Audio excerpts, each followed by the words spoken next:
you. Thank you, everyone. Welcome to Lilly the Lash and Friends.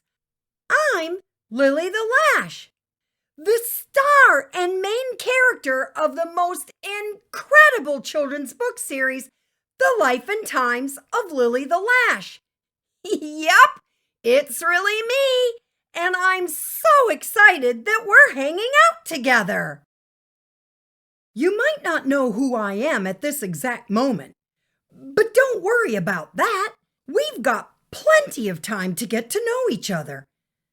I think I'll start by telling you a bit about my books, because that'll help you get a better feel for who I am.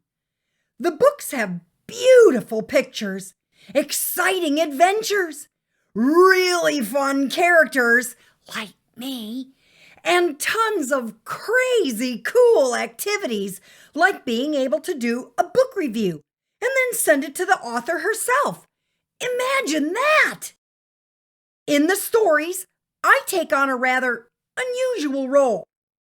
I'm an eyelash fairy. I teach children and adults to see how to make good choices. You know, choices like being honest or respectful, or helping people because, well, it's clearly and absolutely the right thing to do. You know, I could go on and on about these kinds of topics all day long, but I think if I just read a real live true story that a Lilly the Lash friend recently sent me, it'll give all of us a chance to think about the problem and even some possible solutions. Come along now as we explore our friend's story.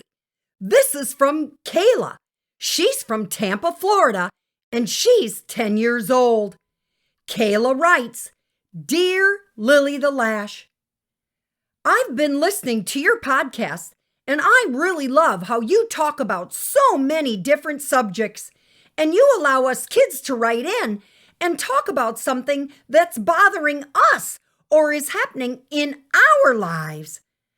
I really wish I was a good reader. I feel so stupid at school because a lot of my friends are good readers, and I'm way below their level. Whenever they talk about a book at lunch, I feel left out because I don't have anything to say, because I didn't read it.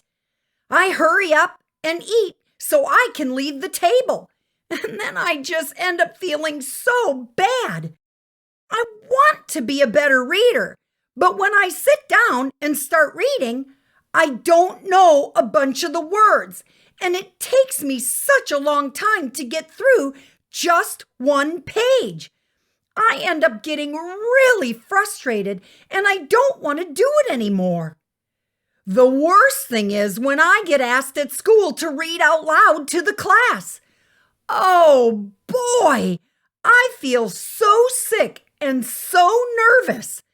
And even if the sentence isn't really hard, I don't read it right. I always feel like crying. Do you have any ideas that might help me? I don't think I'm stupid, but reading sure makes me feel like I am. Your friend, Kayla." Well, thank you so much for writing about this, Kayla. It took a lot of courage. It's a perfect subject to talk about, though, because lots of people, not only children, can have difficulty with reading. The thing is, reading is so important. It's important because it gives us so many positive rewards. Reading can open us up to new ideas. It can give us a ton of new words that we can use when we speak to others. It helps our concentration and our memory. And it can build our confidence. Well, we all know that everyone can use an extra shot of confidence. Reading isn't meant to make you feel stupid. Quite the opposite. Reading makes you smart. But the key to becoming a good reader is to make sure you start by reading at your own level. no matter what that is. Don't worry about the person next to you. The secret to avoid feeling nervous or embarrassed about reading is to become a better reader. I know that sounds silly and almost too simple, but if you start by reading books that you can easily read, and then the next time you pick books that are a little harder, and then a little harder still, and then, ta-da! You'll discover that you're a good reader. Happy days! A great time for reading is after school, before bed, in the car, or even better yet, summertime! Summer is an excellent time to read because there are times when you're hanging out on your own. And books can be the absolute perfect companion.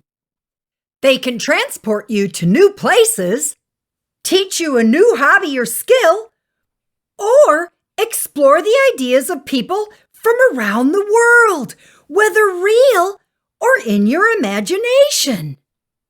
Spending some time reading each day on your summer break will help make you brilliant and knowledgeable, and if I must say myself, superlatively magnificent.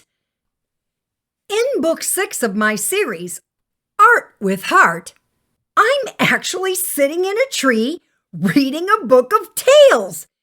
It just goes to show that it's important for everyone to read, even a little old eyelash fairy like me. Now that we all know the value reading gives us, it's time to start winding this session down. But before we go, I'd like to know if any of my friends out there have a story they'd like to share with the other listeners. If you'd like to take part, have your parent or guardian contact me. I'll listen to all of the stories and let you know if yours gets picked to be on one of the future episodes of Lilly the Lash and Friends. Just contact me through the author of the series, Julie Woik. You can find her email address on my website, which is lillythelash.com. That's LILLYTHELASH.com. Well, that's it for now. I can't wait to hear what you have to say. Remember, Lily's always listening. It doesn't take much for us to say something kind. Together, we can make the world a better place. In the blink of an eye. See you later!